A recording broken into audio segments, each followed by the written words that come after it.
That's Rich. And this is just another bullshit show.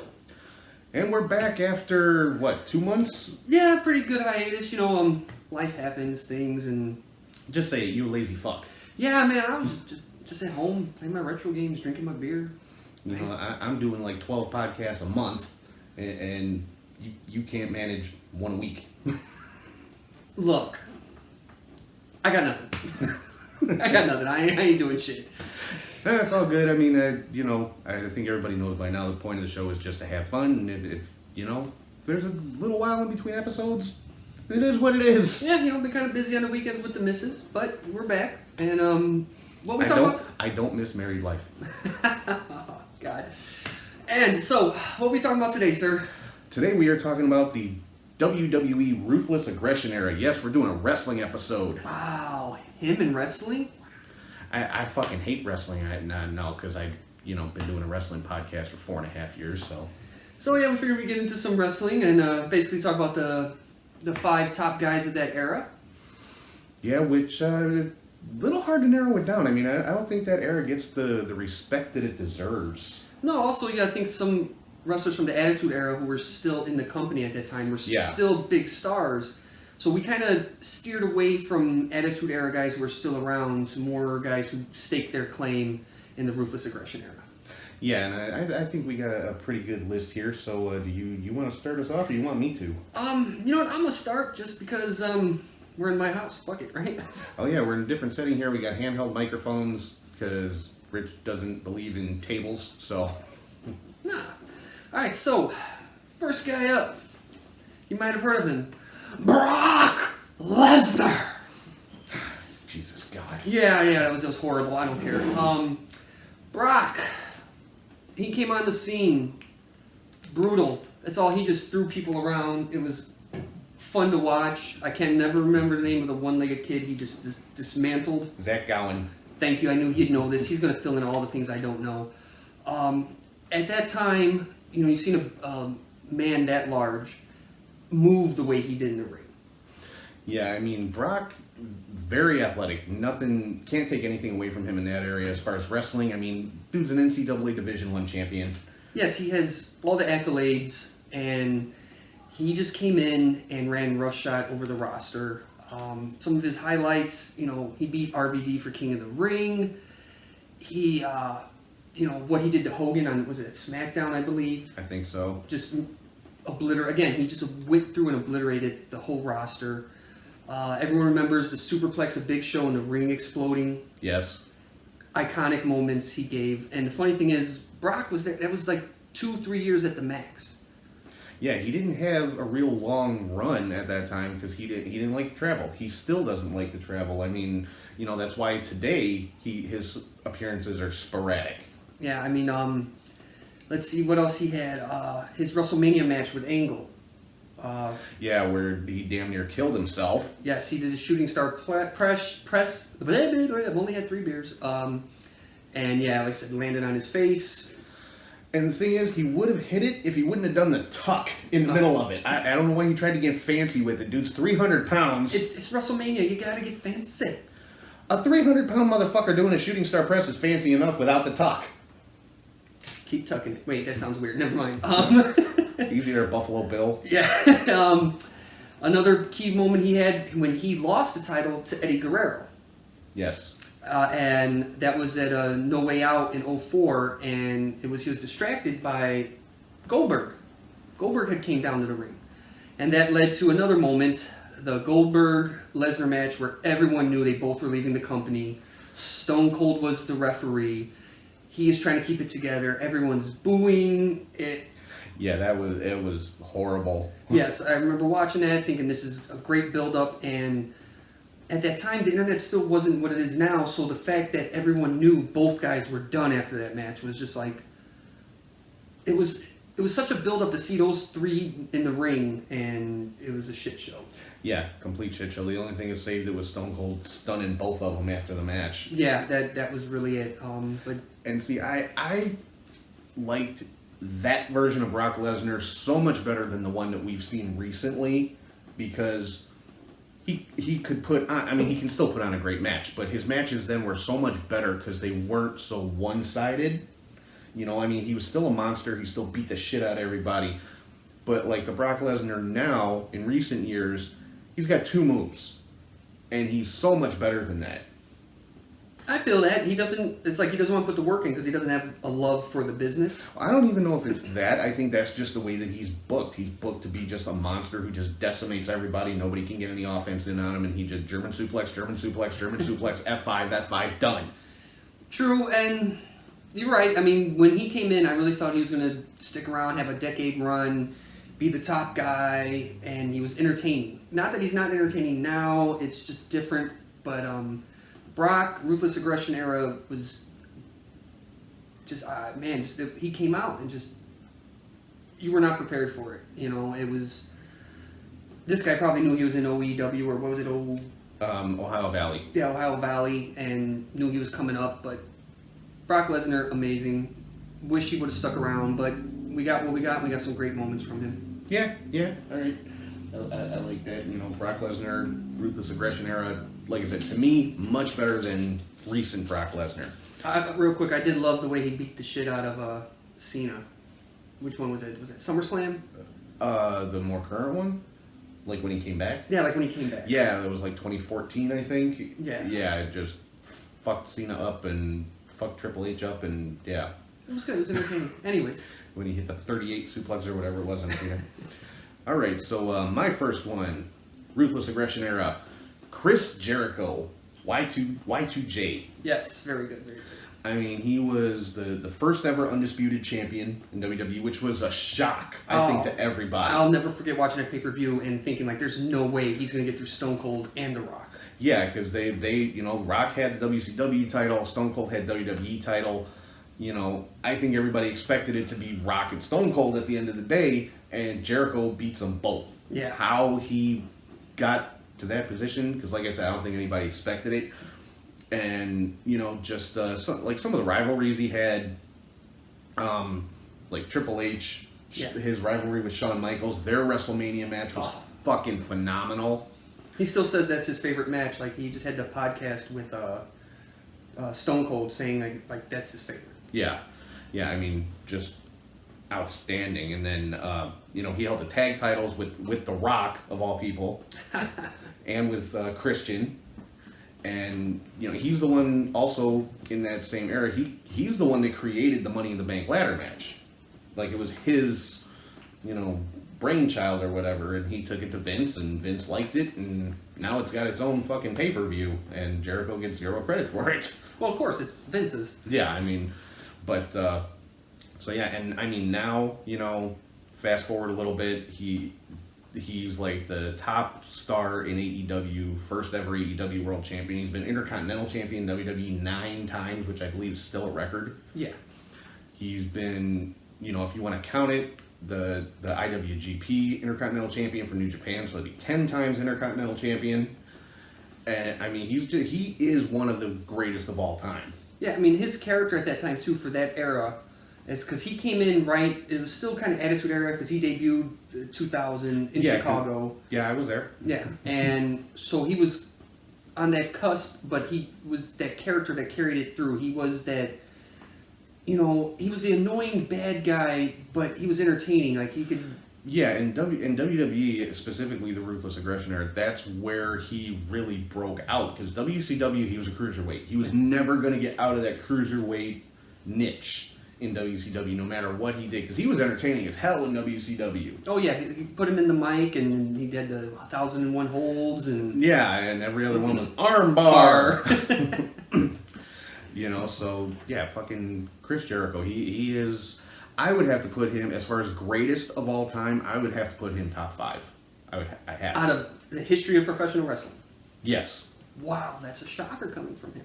Not really, but still, cool. I couldn't argue against it, honestly. I mean, I could think of 5 wrestlers, but you know, and just his ability to stay relevant. Look at how many times he's changed up his whole shtick.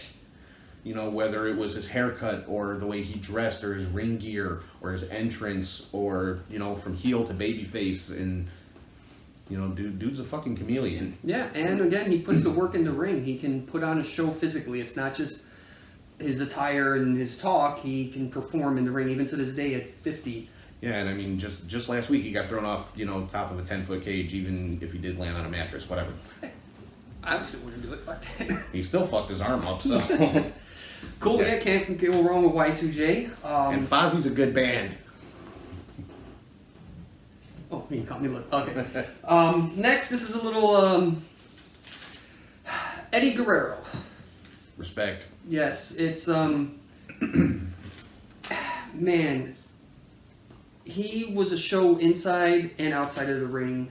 I always loved how Eddie would be on the mic and be funny and cracking jokes and in the lowrider, and then his opponent would say something and his anger, he would flip, and next thing you know, he's this monster. He's the bad guy. Because he was a heel mostly, but you found him. Everyone loved him. Lie, cheat, steal.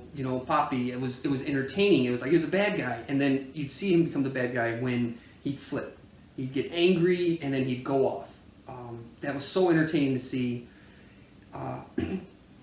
Like I said, he was beloved. He had so many great matches with Edge, Rey Mysterio, Kurt Angle. Yeah, and he really was the one, I think, that signaled a little bit of a change in WWE when he won the WWE title. Yeah, as being someone under 6 feet tall. Under 6 foot, barely 200 pounds. He was another one. He was in that cruiserweight niche in WCW. Correct. And, he is in there with Brock Lesnar and JBL and, all these guys so much bigger than him, and he's winning. Yeah, he would win. I mean, he would do the cheat thing and, like, throw a weapon at them and lay on the floor, and the ref would turn around and look, and it's like he'd hold on to a belt. Speaking of belts, he was a 2-time European champion, 2-time IC champion, 4-time tag. He won the WWE US title, and of course he was the WWE champ when he beat Brock Lesnar when no one expected him to beat Brock Lesnar. Yeah, that was definitely a shocker. Let's see what else.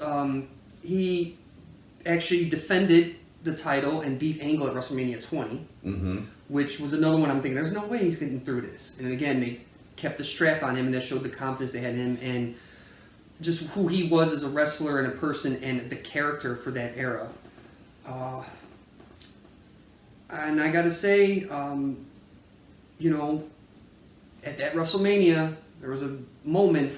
Yeah, right there at the very end, still at the time, was the greatest moment for me ever in WrestleMania to see. And I think if you're a wrestling fan, you know exactly what we're talking about. To see those two guys in the ring as the top guys in WWE. Yes, at that time, coming from WCW, Eddie Guerrero and the Rabbit Wolverine in the ring with the belts was iconic, and that was that era. And like you're like, these are the guys going forward, because that's what we thought watching WCW, and they signed with WWE. It's like, oh man, this is it. This is gonna change things. Of course, we all know things that happened, unfortunately, to both those performers, and but still, I believe Eddie Guerrero is definitely a top 5 performer, wrestler, just an icon of the era, and he's still today beloved. Everyone loves him. Look at Sasha Banks, how much she looks at Eddie. Oh yes, Sasha Banks idolized Eddie Guerrero, and I mean, even look at, after he passed away, his wife, Vicky Guerrero, who's still in the business. Yes. As a manager, probably, to her credit, one of the most annoying fucking heels in the history of the business, with just 2 words. Excuse me! You hear that and your teeth start bleeding. I mean, It's funny too, because after Eddie's untimely passing, what push that gave Rey Mysterio. Yeah, that is what propelled Rey Mysterio to the world title. Yes, because Eddie would have still been around. Did you know also Eddie was going to have a program with Stone Cold?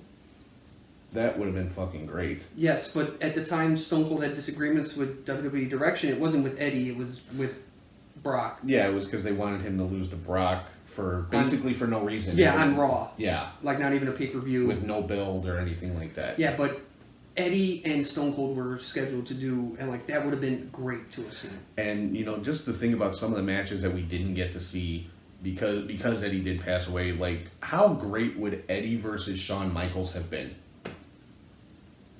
Yeah, I mean that definitely could have been a WrestleMania match. Oh hell yeah! I mean they could have even done that like a cage match or something, and you got a frog splash from the top of the cage, and Oh man, there's so much. It's unfortunate, but again, Eddie Guerrero, iconic, epic. Have to respect and love him. One of the biggest stars of that era. yep, definitely Eddie.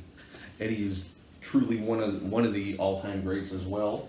But I think all these guys that we're talking about today are among the all-time greats. But I'm an all-time great. moving on. So my next one of my all-time favorites, as well as an all-time great, and honestly, to me, and I said this before we started recording, probably the best or biggest or however you want to put it, WWE wrestler of all time, and I'm talking about Edge. Now, I'm sure people are raising some eyebrows. How is Edge the best of all time in WWE? Well, I mentioned this before we started recording. Edge is the only guy in history that has done everything there is to do in WWE. Literally everything. Held every championship that was out there during his run.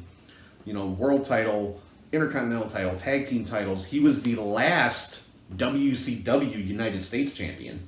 Did not know that. Before they unified it with the Intercontinental title, then they brought it back as a WWE title. But Edge was the last WCW United States champion. Interesting. He's been European champion. No. Oh, see? He He was around in the Attitude Era, and yeah, but he was a tag guy then. Okay. That was Edge and Christian. But one of the innovators of the TLC matches. He's won the King of the Ring. He was the first Money in the Bank winner. He's won Royal Rumbles. He's been in Hell in a Cells. He's been in Elimination Chambers. He's literally done everything there is to do. he headlined WrestleMania against Undertaker. Yeah, that right there is the fucking pinnacle. In Hell in a Cell. No, or was that at WrestleMania? No, that wasn't WrestleMania. No, Sorry, WrestleMania was a just a straight match, and like there was like the. But he did have a Hell in a Cell match with The Undertaker. Okay. He is the only person to win a tag team championship with Hulk Hogan.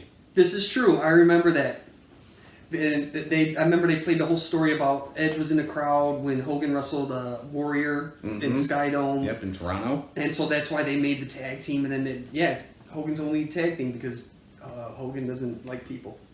Yeah, basically, but he won the tag titles with Edge. I mean, I give him his props on that. That's something that nobody else can claim, ever. Yeah. Because nobody will let Hogan wrestle ever again. So, but as far as like the Ruthless Aggression Era, which we're talking about, that is where Edge really broke out as a single star. When he won his first world title, and he let me see what do I got here. His big feuds with like John Cena. That was huge. That's one of the best feuds in WWE history to me. Is Edge and Cena. I think for that era, for me, that was one of the things that I enjoyed more was their feud. And if you ever hear the two of them talk, they refer to each other as shoe. Like putting on an old shoe. Because that's just how easy it is for them to work with each other. That's pretty cool. It was unfortunate his early retirement. Now he came back, of course. But. Yeah, after 3 neck surgeries and 9 years of rehab. Good Lord.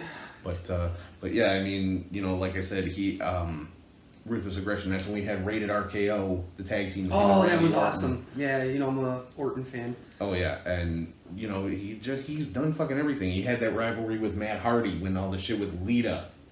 Yeah, the scene in the bed and the ring and the live sex celebration where we saw a topless Lita accidentally on live primetime television. That won't happen again, folks. No, but unfortunately.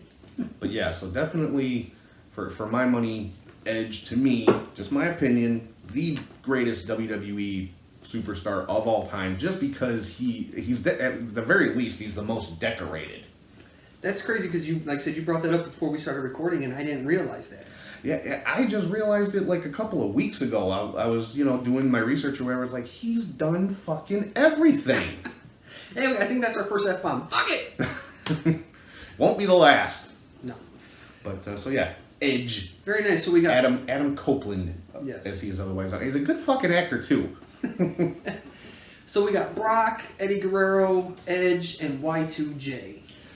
Yeah, and talking about Ruthless Aggression, I mean, there's one guy that's at the top of the list for that era, who defined that era, I would say. Yes. He took the mantle and he ran with it. But you know what? You can't see him. No, you can't. It's been over 20. I don't know where the hell he went, but You know who we're talking about? John Cena. Doctor of Thugonomics. Thugonomics. Yes, Doctor of Thumb Wrestling. Yes. Yes. John Cena he became the man. He, I was, the new Hogan. Yeah, but I mean, even his debut, his TV debut on SmackDown, answering Kurt Angle's open challenge. First time on TV with Kurt Angle and put on a phenomenal freaking match. Yeah. That's where John Cena gets a lot of shit because, he can't wrestle, he's got the 5 moves of doom and this and that. You know what? Watch some of Cena's matches, and he's not the smoothest in the world. He's not like an Eddie Guerrero or Shawn Michaels where it's just like seamless and smooth. He's a little clunky, but he's not clumsy. Yeah. And he can do some shit in the ring. Well, I think he showed that, just skip ahead real quick, like with Kevin Owens. Yeah. He had an amazing match that showed what he could do, but at that time, you hit your moves and you got over. But also he took, he'd have that little run at the end of the matches, but he would take the bumps. Oh yeah, he always, and I think that's another reason he gets compared to Hogan sometimes, because, he gets beat down and beat down and beat down, but then he's got the big comeback at the end of the match where you see the 5 moves of doom that they call it, whatever. But, as much as he gets booed and as much as people talk shit about him, when he gets that 3 count, the crowd explodes every time. Yeah, hell yeah. I've been at numerous events where he's main evented and, it's like I'm there like this fucking guy, and it's like, yo, whoa! Oh shit, why am I cheering? But for that era, his climb, when he got the U.S. title and he made it the spinner belt. Yeah, that was another another thing, as far as just his innovations, with the spinner belts. I like the spinner U.S. title a hell of a lot better than the spinner WWE title. Completely. His cultural thing, when he started off with all the different throwback jerseys and hats, and even his Marky Mark rapping. Hey, he actually put out an album. Yeah, I know, and got sued over it for sampling, but he was entertaining at that time in the early 2000s. For that character, it was and it was a character, but he transitioned it into more how he turned it the hustle, loyalty, respect, and he still wore the jean shorts and shit. It was just he just defined it. That was the era. You've seen him build. Real quick, I can remember a moment in that era that I loved was he had Big Show and Edge on his back. Yes. At WrestleMania, he had them both up for the FU. Right? That was still the move called? Yeah, I believe it was still called the FU at that time. It's now called the Attitude Adjustment. Yeah. But that was a moment I'll never wow, look at that. Or I remember when he won the U.S. title from JBL at WrestleMania 20. Mm-hmm. Was okay, this kid's now he's kid. Or no, he won the U.S. title from Big Show. It was Big Show at WrestleMania 20? Yeah, because he won, when it was JBL, that's who he won his first WWE title from, yeah. Because it was, JBL was saying, oh, you're not going to change the title and this and that. And then it was, I think it was SmackDown the following week where JBL still had taken back the original belt, but then the spinner title dropped from the ceiling of the arena. Oh, shit. How the fuck do I remember this shit? Psychotic? Shut the fuck up! Oh yeah, man, but John Cena, the Doctor of Thugonomics. Yeah, definitely the top guy from the Ruthless Aggression Era. That was literally not the first words he said on mic, but when he came out to face Angle, he's like, "Who are you? I'm John Cena. What do you have that everybody else doesn't have? Ruthless aggression." Yeah, and There you go, man. And that was it right there. He was off to the fucking races. I'm glad he got rid of those little orange shorts and. Well, no, see, when I forget what show it was on. It was one of the some interview with him, maybe one of the documentaries on WWE Network. But that gear he used to wear when he first started, the little shorts, he bought. I forget how many sets of those. He said the shorts, the boots, the knee pads, everything, all in the team colors of whatever city they were going to be in. He had like 80 pairs of that shit. Smart. All different colors. Like if they were in Michigan, he had green and white for Michigan State. Or if they were in Florida, he had orange and blue for the Florida Gators or whatever. Okay, so he kind of kept with that because as his career went on, he always did he the had color thing. Yeah, the colors or the throwback jerseys, like you were saying. You know, like if they were in Chicago, he was wearing an old school Cubs jersey or something like that. So yeah, Pissing off CM Punk. Yeah. That was another thing. His rivalry with Punk was great. Oh yeah, I mean that's after what's that era called, the PG era. Yeah, but his rivalry with Punk, The Rock, two of the best talkers in the history of the fucking game. Yeah. Yes. Again, Cena's another one he's one of those icons. You can't. Yeah, I mean he's right up there with the Hogan and with the Stone Cold, and he did it for longer than any of them. Yeah, that's another. Yeah, his run. He actually, as we talked earlier, these other wrestlers, besides Jericho, their run wasn't that long. You don't realize as you're watching it. Yeah, I mean, like Stone Cold, The Rock, their runs at the top were like 3 years, 5 years, maybe not even that long. Well, Cena did it consistently from 2002 until he stopped wrestling full time, like maybe 4 years ago. So like 12, 15 years as the top guy in the company, that's unheard of. Yeah, and he's got the 16... That's Bruno level. Yeah, he's got 16 world titles, correct? Yeah. He needs one more. Do you think he'll ever get it? You know what? I think he will. I think he will too. If The Rock can come back and other guys get little title runs, I think he definitely will get that 17. Yeah, he'll be the one to break the official record. I mean, Flair has held the world title more than 16 times, but officially the recognized total is 16, and Cena will be the one to break that. Yeah, let's see what WrestleMania 40? Possibly, because this year was 37. Yeah. Should be interesting. Yeah. So I think that pretty much does it. Yeah, welcome back. This has been fun. That's Tom. That's Rich. And this is just another bullshit show. And before we go, I got one more thing to say. What's that? That I want everybody to know. I think George Carlin said it best. Fuck Tucker. Tucker sucks. Thanks for watching, guys. We'll try to do this a little more often. Yeah. Yep. See ya.